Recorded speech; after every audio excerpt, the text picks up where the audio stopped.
আসসালামু আলাইকুম রহমতুল্লাহি ওবরকাতুহু। সম্মানিত দর্শক, ডক্টর মোহাম্মদ ইউনূস এবং দেশের প্রধানতম রাজনৈতিক দল বিএনপির মধ্যে যে মনস্তাত্ত্বিক যুদ্ধ ছিল, সেটি হাল জমানাতে এসে একেবারে সরাসরি সম্মুখ সমরে পরিণত হয়েছে।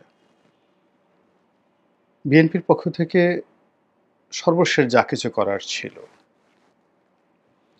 মোটামুটি তা করার জন্য যে রেড সিগন্যাল, সেই রেড সিগন্যাল ইতিমধ্যে দেয়া হয়েছে।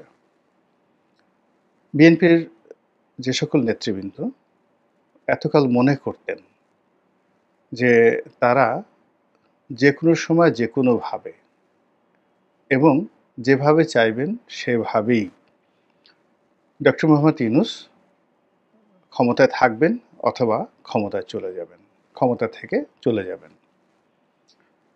বিএনপি যদি রাজপথে নামে এবং সামান্যতম আন্দোলনের চেষ্টা করে, তাহলে সে আন্দোলনের যে ধাক্কা, সেটি ইউনূস সামাল দিতে পারবেন না।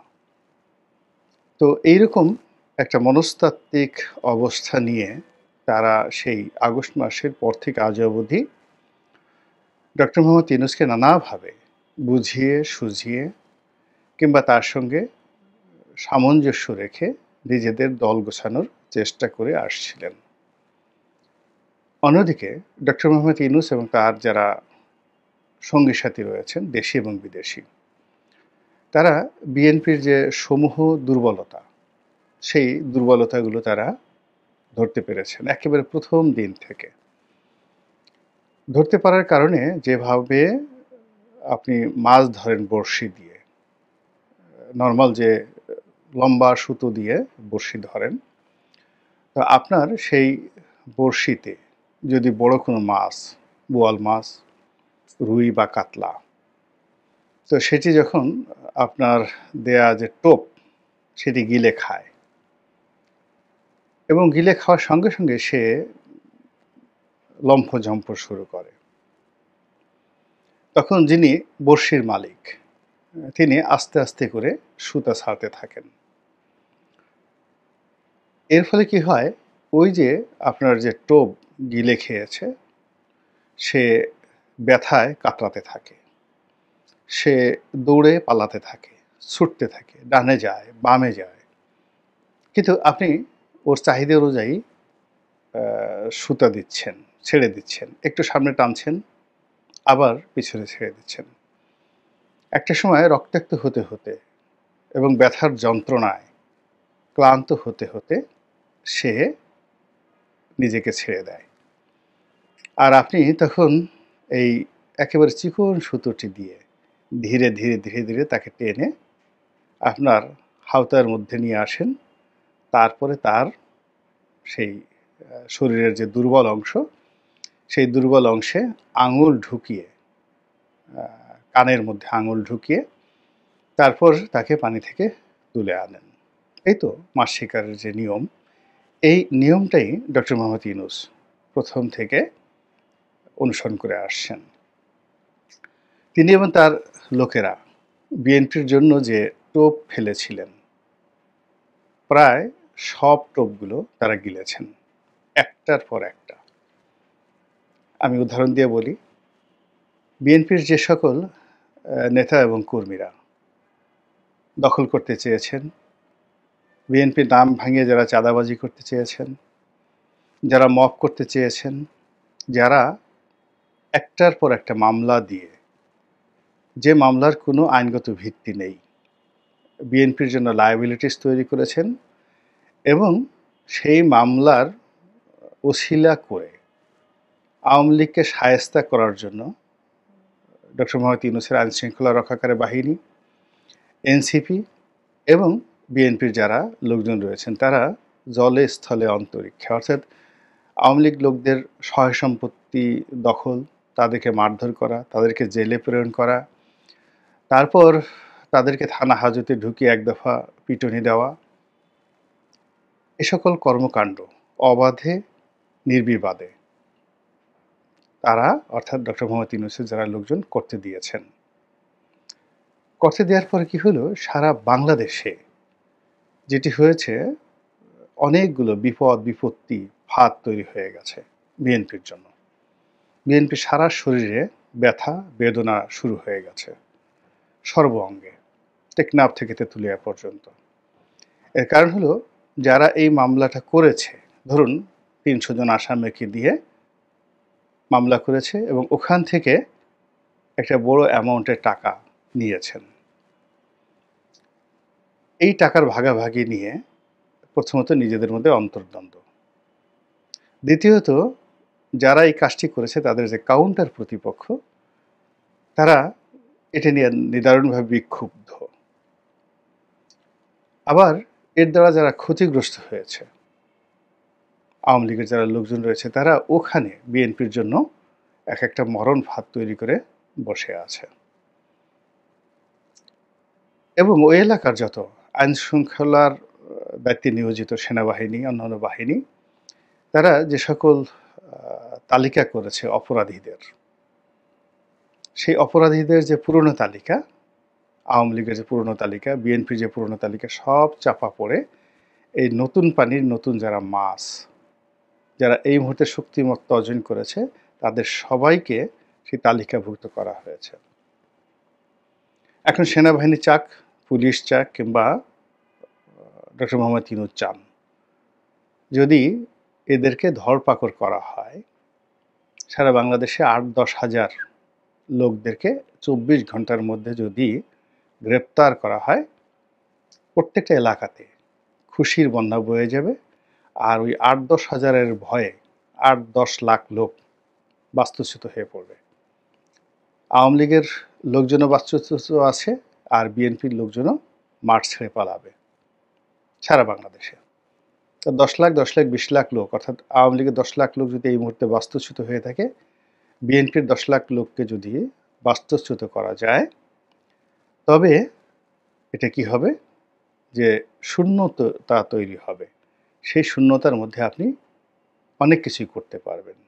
তো এই যে একটা ম্যাটিকুলাস যে ডিজাইন, সেই ডিজাইনটা যে হচ্ছে, এই ব্যাপারে বিএনপির অনেক লোক, যারা বিএনপির যাকে বলা হয় থিঙ্ক ট্যাঙ্ক, তারা বিএনপির শীর্ষ নেতৃত্বকে আগস্ট মাসের একেবারে প্রথম সপ্তাহতেই, প্রথম ২ সপ্তাহের মধ্যেই কতগুলো সিদ্ধান্ত নেওয়ার জন্য বলেছিল, কিন্তু বিএনপির কর্তৃপক্ষ সেই জিনিসটি করেনি। ফলে এখন এই যে চাঁদাবাজি, অন্তর্দ্বন্দ্ব, হানাহানি, সবই বিএনপির গলার কাটাতে পরিণত হয়ে গেছে। আর যদি আপনি ঢাকা শহর চিন্তা করেন, ঢাকা শহরকে কেন্দ্র করে এবং সারা বাংলাদেশকে কেন্দ্র করে আওয়ামী লীগের লোকজন ১০০ কোটি টাকা, কম করে হলো প্রতিদিন ১০০ কোটি টাকা সারা বাংলাদেশে চাঁদাবাজি হতো।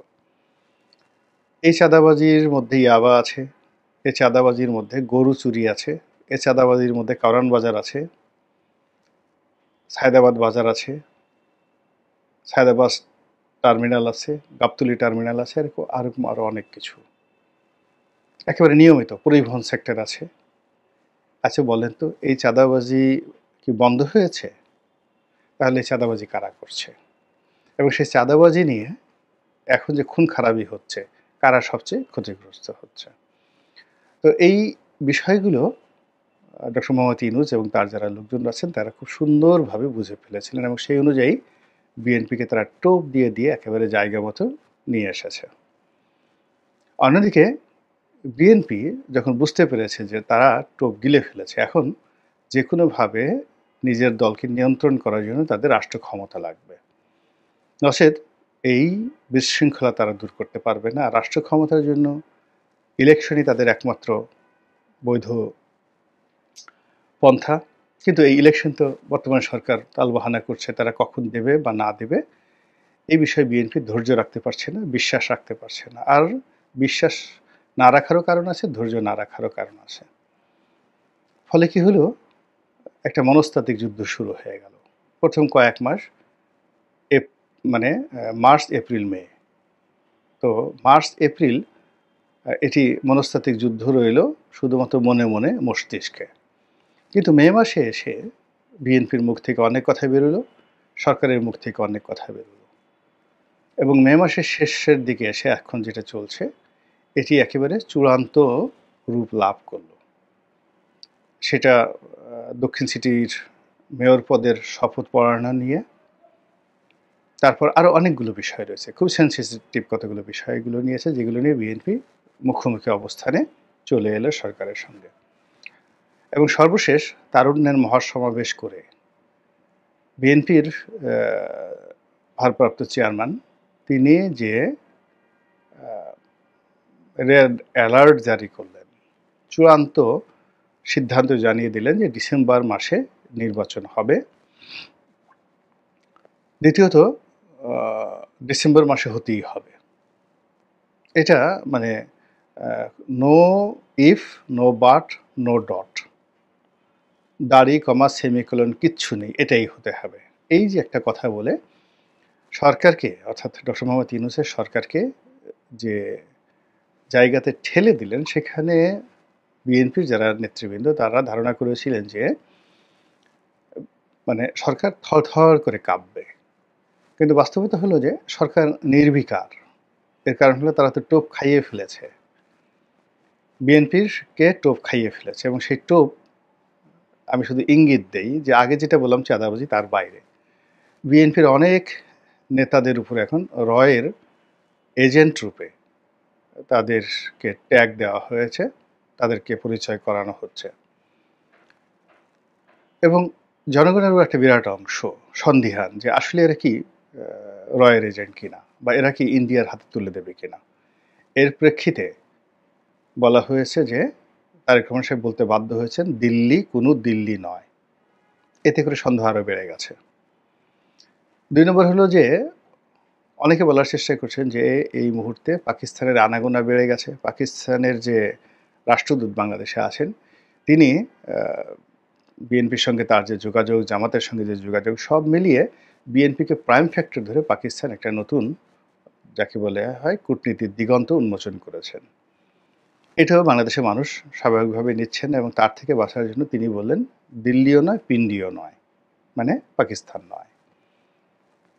তারপরে যেটা তিনি বললেন, এটাও তার জন্য কিন্তু মুসিবত। এর কারণ হলো আমাদের দেশে আপনার সাথে আমেরিকার সাথে সম্পর্ক থাকুক বা না থাকুক, সেটা আলাদা কথা, কিন্তু আমেরিকাকে আপনি শত্রু বানাতে পারেন না। তো ডক্টর মোহাম্মদ ইউনূসের সাথে এখন আমেরিকার যে সম্পর্ক রয়েছে, আর অন্যদিকে বিএনপির সঙ্গে আমেরিকার যে সম্পর্কের টানাপোড়েন যাচ্ছে, এটাকে জনাব তারেক রহমান সাহেব তার বক্তব্য দ্বারা অন্য কোনো দেশ নয়, অর্থাৎ যারা এই মুহূর্তে ডক্টর মোহাম্মদ ইউনূসকে সমর্থন দিচ্ছেন, ইউরোপীয় ইউনিয়ন কিংবা চায়না কিংবা ধরুন আমেরিকা, তাদের সবাইকে চ্যালেঞ্জ জানিয়ে তিনি বললেন অন্য কোনো দেশ নয়, কেবল বাংলাদেশ, বাংলাদেশ, বাংলাদেশ। এটা শুনতে খুব চমৎকার শোনা যাচ্ছিল, কিন্তু বাস্তবতা হলো এর মাধ্যমে ডক্টর মোহাম্মদ ইউনূস বিএনপিকে উত্তেজিত করে দিয়েছেন। এর মাধ্যমে বোঝা যাচ্ছে যে ডক্টর মোহাম্মদ ইউনূস জনাব তারেক রহমান সাহেবকে সেই ব্যাটিংয়ে নিয়ে এসেছেন, অথবা তিনি যে খেলা খেলছেন রাজনীতির, সেই খেলার মূল রিংয়ে নিয়ে আসছেন। এতদিন সালাউদ্দিন সাহেব একটা কথা বলতেন, মির্জা ফখরুল সাহেব একটা কথা বলতেন, অন্যান্য নেতারা কথা বলতেন, এবং সেই কথা মিনিমাইজ করার জন্য তিনি একটা উইন্ডো খোলা রাখতেন, এবং এতে তিনি হ্যাপি হচ্ছিলেন না। তিনি চাচ্ছিলেন যে তারেক রহমান সাহেব দূরে বসে যে কথাবার্তা বলছেন, তার সঙ্গে আমার সরাসরি ডিল হোক। ঠিক সেই জায়গাটাতে তিনি তারেক রহমান সাহেবকে টেনে নিয়ে এসেছেন, এবং এটা তার দ্বিতীয় সফলতা। এখন কি হলো, তারেক রহমান সাহেব তো বলে দিয়েছেন, এখন তারেক রহমান সাহেব বলার পরে সালাউদ্দিন সাহেবের বক্তব্য বা অন্য কোনো নেতার বক্তব্য তো এখানে জনগণ কাউন্ট করবে না। এখন থেকে বারে বারে বারে বারে শুধু তারেক রহমান সাহেবকেই বলতে হবে। ঠিক সেম জিনিসটা কিন্তু পিনাকি করেছিল। অর্থাৎ পিনাকি যখন আওয়ামী লীগে আক্রমণ করেছিল, আমরা ওবায়দুল কাদেরকে নিয়ে কথা বলতাম, অন্যকে নিয়ে কথা বলতাম, কিন্তু পিনাকি কেবলই মাত্র বারবার শেখ হাসিনাকে রিঙে টেনে নিয়ে এসেছে। এবং শেখ হাসিনাকে নিয়ে যখন পিনাকি কথা বলেছে, গালাগাল করেছে, তখন দলের অন্য যারা নেতা কর্মী তারা চুপ থেকেছেন, তারা ভাবতে পারছিলেন না যে এখানে কি হবে। তদ্রুপ ঠিক একই অবস্থা ডক্টর মোহাম্মদ ইউনূসের যারা লোকজন জনাব তারেক রহমানকে যখন রিঙে নিয়ে এসছেন, এখন যে ট্যাগ সালাউদ্দিন সাহেবকে লাগানো হতো, যেটা মির্জা ফখরুলকে লাগানো হতো, সেটি এখন সরাসরি তারেক রহমানকে নিয়ে যারা সরকারের লোকজন তারা খেলবে। তারা তাকে দুর্নাম দেবে, বদনাম দেবে, তাকে নিয়ে খিস্তি খেউর করবে, তাকে কালার্ড করার চেষ্টা করবে, যেটি দলের যারা অন্য নেতৃবৃন্দ তার পক্ষে, তারেক রহমানের পক্ষে না পারবেন পক্ষে বলতে, না পারবেন বিপক্ষে বলতে। এর কারণ হলো নেতার যারা লোকজন রয়েছে তারা বাইরে থেকে নেতার পক্ষে কথা বলতে ওরকম স্বাচ্ছন্দ্য বোধ করেন না, এটা হয় না। তো এখন সবাই ডক্টর মোহাম্মদ ইউনূসকে যেভাবে সমালোচনা করছেন, ইউনূস সাহেবের নিচে যেহেতু আসিফ নজরুল থেকে শুরু করে অন্যান্য সবাইকে সমালোচনা হচ্ছে, ইউনূস সাহেবকে সমালোচনা হচ্ছে। ইউনূস সাহেবও চাচ্ছেন যে ওখানেও তারেক রহমান সাহেব থেকে শুরু করে সবাইকে সমালোচনা করা হোক, এবং সেইভাবে তিনি তারেক রহমান সাহেবকে একেবারে রিংয়ের মধ্যে নিয়ে এসেছেন। খেলা নতুন করে জমে উঠেছে। আর এই যে তারেক রহমান সাহেব যে হুঙ্কার দিলেন, এটার অ্যাগেনস্টে সচরাচর ডক্টর মোহাম্মদ ইউনূস যা করেন, তিনি নিজে কোনো কথা বলেন না, তিনি ঘুরিয়ে পেঁচিয়ে অন্য কথা বলেন, প্রতিপক্ষকে উত্তেজিত করেন, কনফিউজড করেন, ইন্টারেস্ট করেন, আশা দেখান, আর যত কথা তার প্রেস সচিব তাদেরকে দিয়ে বলান কিংবা এনসিপিকে দিয়ে বলান।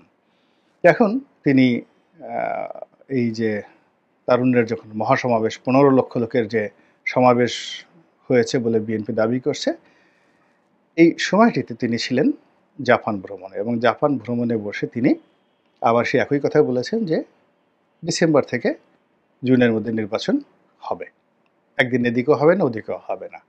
ইট মিনস বিএনপি যে এত বড় আয়োজন করলো, যা কিছু করলো, এটিকে ডক্টর মোহাম্মদ ইউনূস রীতিমতো বুড়ো আঙ্গুল দেখালেন, এবং বিএনপির যে বিশাল আয়োজন এটাকে রীতিমতো মাঠে মারা দিলেন, এবং বিএনপির পুরো শ্রমটাকে পণ্ড করে দিলেন। আবার এরকম একটা 15 লক্ষ লোকের সমাবেশ করে আবার তাকে একটা রেড অ্যালার্ট জারি করা, এটা বিএনপির জন্য কষ্টকর হবে। আবার এরকম কোনো রকম সভা সমিতি, সেমিনার বা রাজপথে আন্দোলন ছাড়া যদি ডক্টর মোহাম্মদ ইউনূসকে কোনো বিবৃতি দেওয়া হয়, এখন যেভাবে ডক্টর মোহাম্মদ ইউনূস একটু বুড়ো আঙ্গুল উঁচু করে তাকে তাচ্ছিল্য করেছেন, তখন তিনি সেটা করাও অনুভব মনে করবেন না। এই যে রাজনীতির যে শতরঞ্চি, এই শতরঞ্চি যেভাবে জমে উঠেছে, আমরা জানি না এটা কোথায় গিয়ে শেষ হবে, তবে কামনা করি একটা শুভ ফলাফল বয়ে নিয়ে আসুক। আসসালামু আলাইকুম রহমতুল্লাহি ওয়া বারাকাতুহু।